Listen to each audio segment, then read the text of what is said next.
Should I start introducing myself?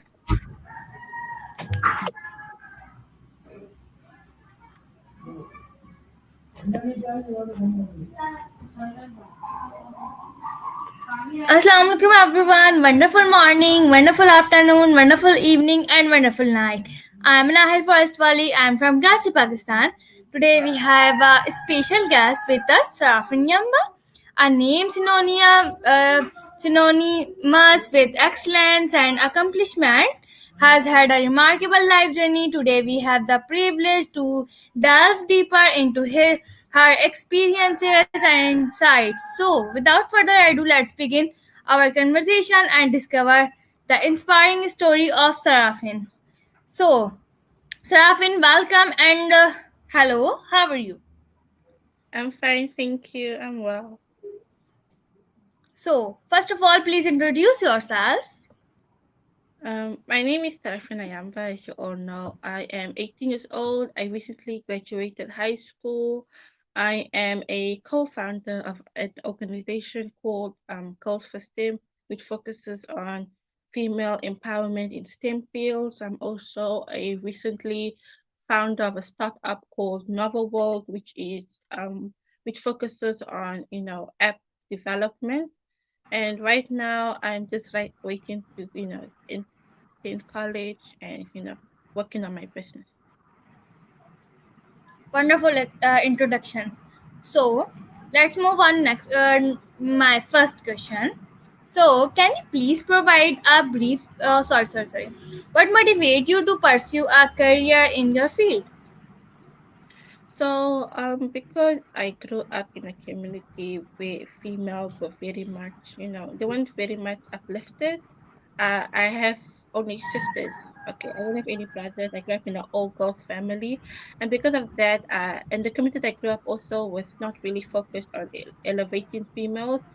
And I went to technical school also. Okay, and most of the girls also didn't want to pursue technical subjects. They're very afraid of the STEM field, and because of that, I felt motivated to put it on myself to motivate females to take upon STEM subjects, to tell them it's okay to join subjects like that. It's okay, and the STEM world needs more females. The STEM world needs more females to join them. So that is what kind of motivated me.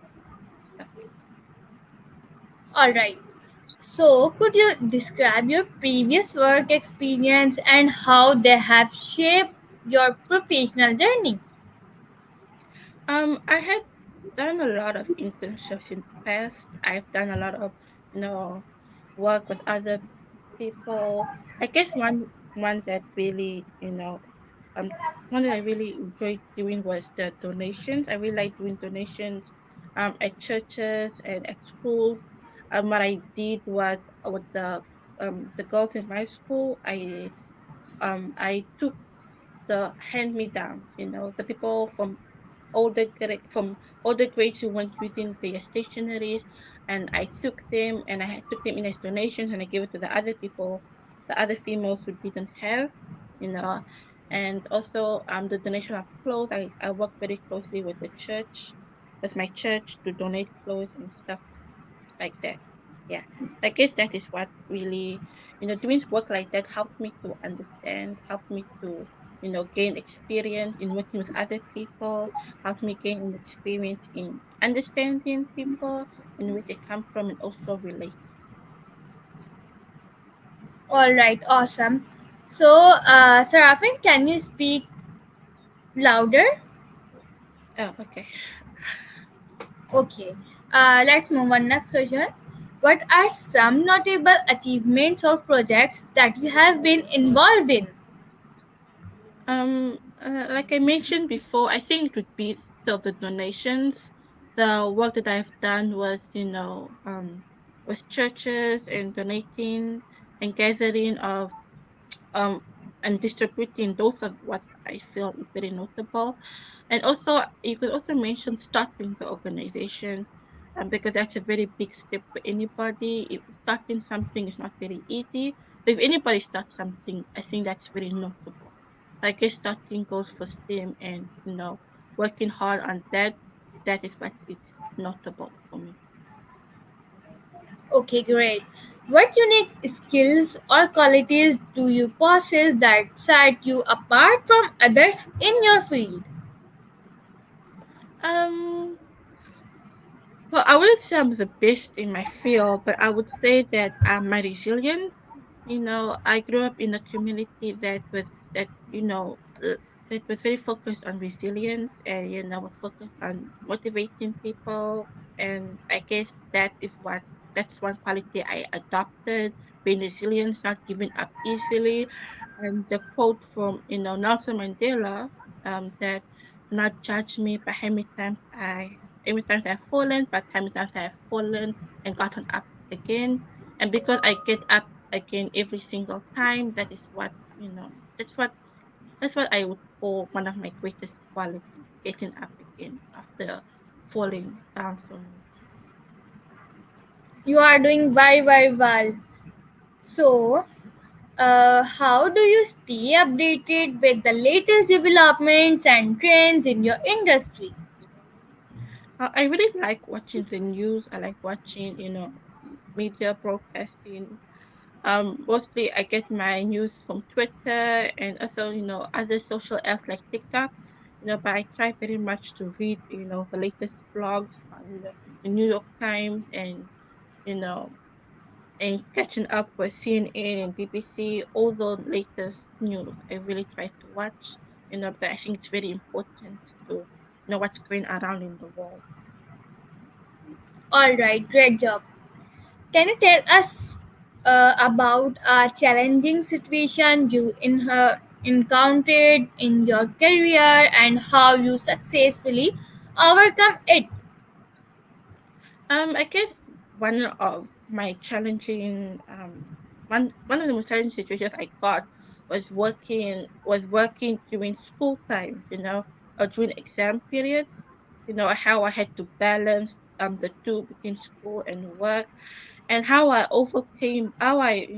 worked out that situation was mostly just balancing. I had to find out how to balance the two, where I had to put time aside to study and also focus on what I was doing, and the two often clashed a lot, and kind of did get a little bit frustrated trying to figure out how I'm going to work all of this out. But in the end, it did work out because I learned the basic rule is to find a way to balance, make a schedule, plan everything, and work with your teammates. And the end, it will work out. Mashallah. What is your leadership style and how do you foster collaboration within your team? I guess my leadership style would be I'm more of a visionary leadership. I like to see the future. I like to work. I like to envision how we're going to succeed in the future. So my leadership style focuses immensely on visionary, and because I understand that most of my teammates all come from different backgrounds, I try my best to relate with every one of them. I try my best to understand where they come from, and that's what like to call like to put inside when I work with my teammates. I like to make them understand that we all come from different backgrounds, and because of that we're all going to have different ideas, different inputs. And because of that, I like to tell them most of the time to anything you have, any idea that comes to mind, we're going to incorporate it, because an idea is an idea, and we have to understand that everybody's different, and we must all try to relate a lot of the times that we all have to relate. And yeah, because we're all different, and because we're all different, I like to tell my teammates to relate with everybody's background. Yeah. Okay, that's great.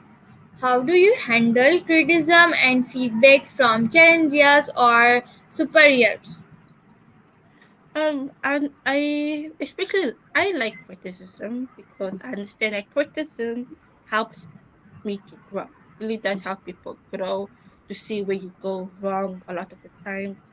A lot of my work, I had a lot of criticism from my upper superiors when it came to my writing. I used to write for some blogs, And sometimes when my work wasn't good enough, my superiors would come in and tell me where I went wrong, and because of that, I grew a lot until I became better, until I was, where I am now, to the point that I understand criticism is not to put you down, but to help you grow in a way. And yes, some people just need to know how to better take in criticism. Sometimes people don't like it because they think it's a negative reflection of them. But it's not really. It's just a way to see where you can grow. There's a difference between criticism and just trying to put someone down. And I focus on the fact that criticism is to put you up, literally just to help you grow. That's it. All right. What are your long term career goals and aspirations? Um, my very long time goal when it comes to my business or the work that I'm doing right now is I'm trying to, get it to be one of the top companies in the world. I'll be looking in the future, like maybe 5 to 8 years. Then I'm really working hard with my teammates, trying to gather and research, trying to work hard on what we're doing with the software, what we're doing with the apps, and hopefully, in the next 5 to 8 years, it will, be one of the leading, apps in the world, one of the leading businesses in the world. My aspirations when it comes to career wise would be, I really do like I really like working in politics. You know, I um I understand how important politics is in our current world. That is why I'm pursuing political science. I'm going to study political science so that I can you know, better myself in the politics.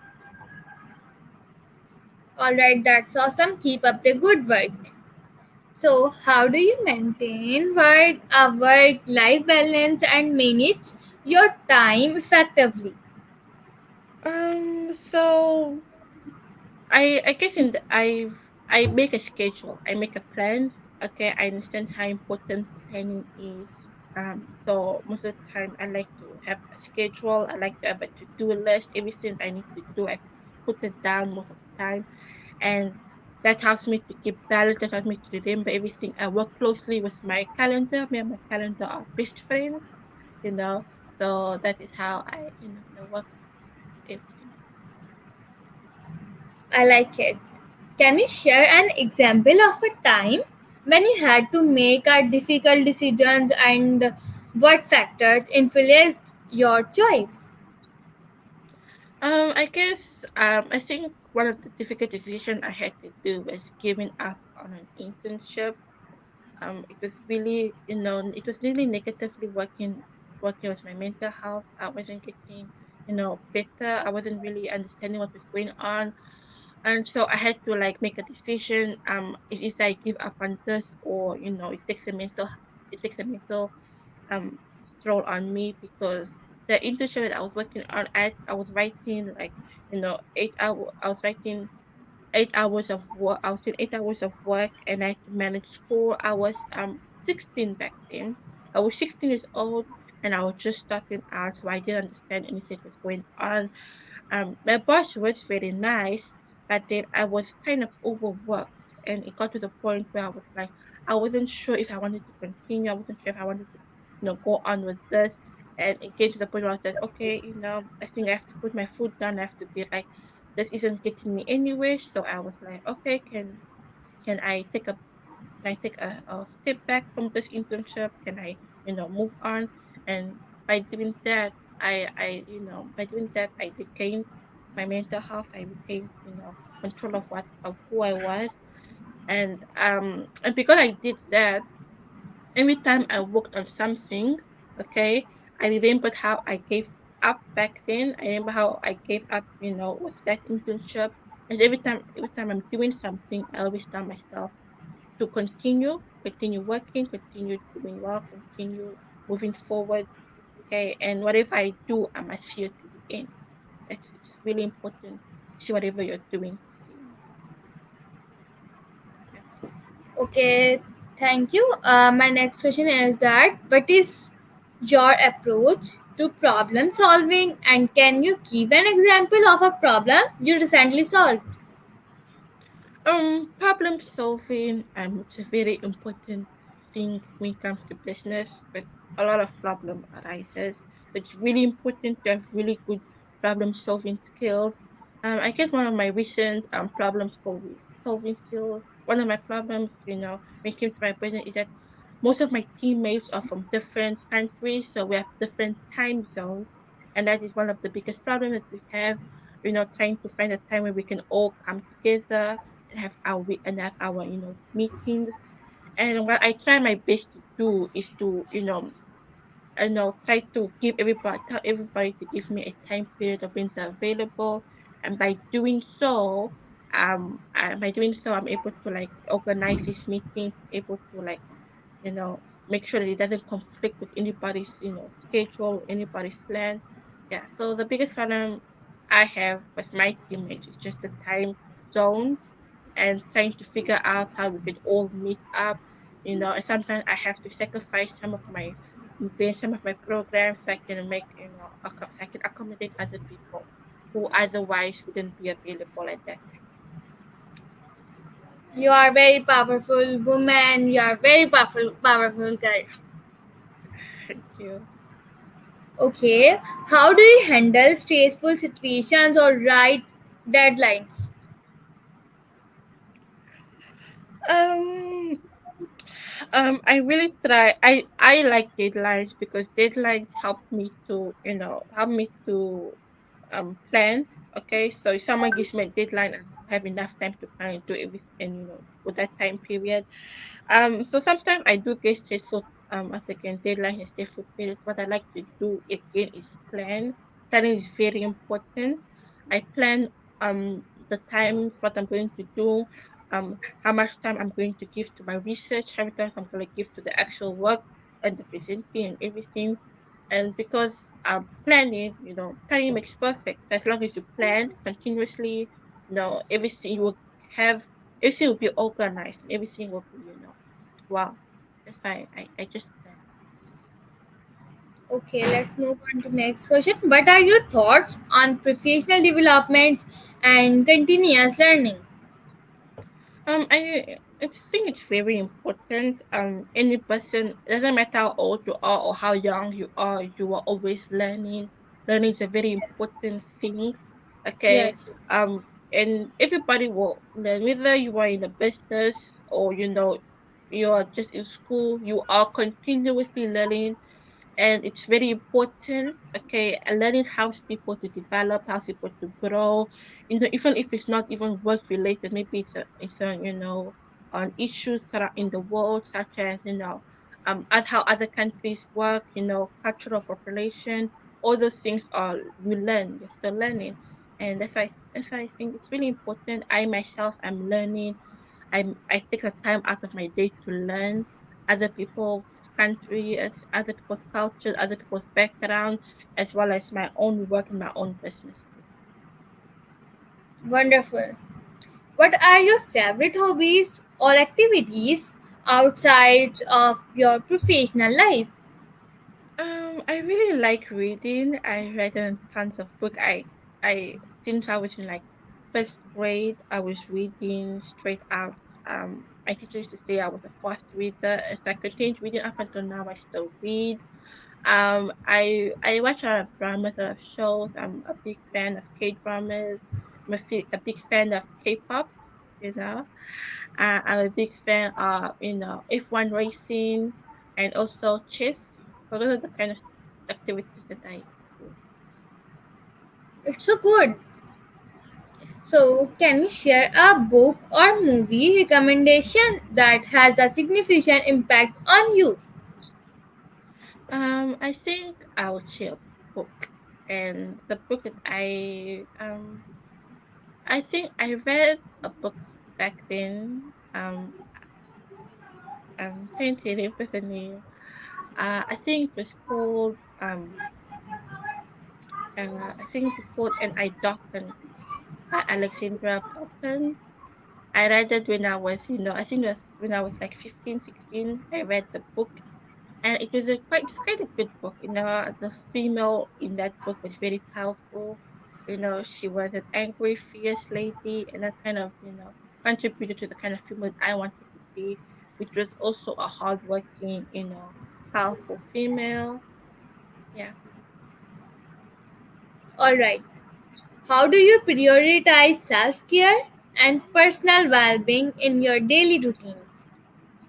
I think that those are two very important stuff. So I try to put that in my schedule too. In the morning when I wake up, drink water, exercise, take at least an hour or 30 minutes out of your day to just focus on your mental health. Do whatever you can to, like, write in your journal, or you know um you know take just an hour or two and prioritize just to myself, how I'm feeling, how I'm doing.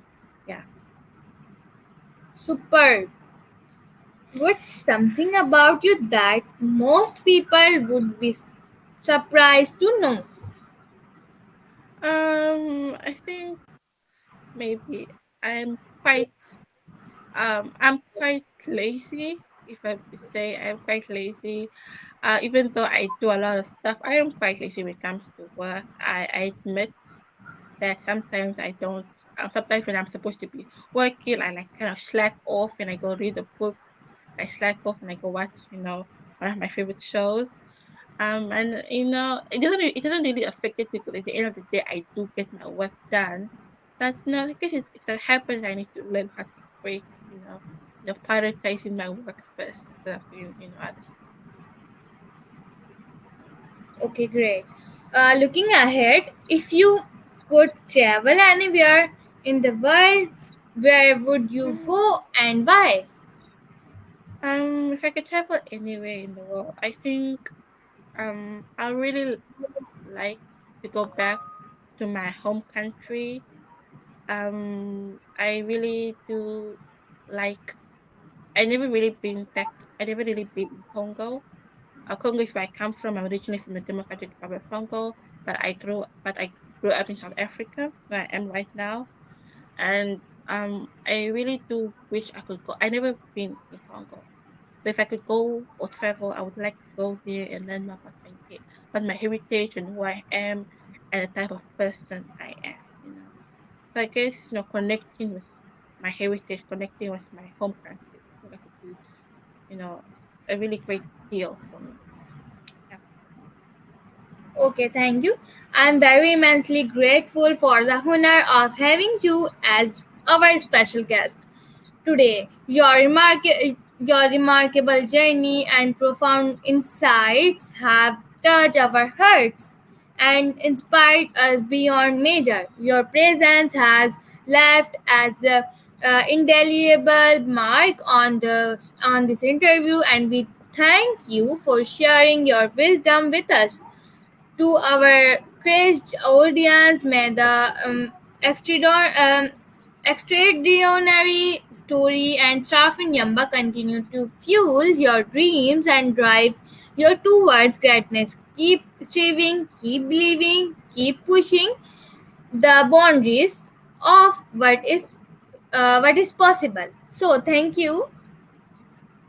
Thank you so much, Malali, for having me. Thank you so much. It's my pleasure. So, thank you so much for your time, and thank you so much, everyone, for listening and watching. So, Allah Hafiz. Bye. Bye. Thank you.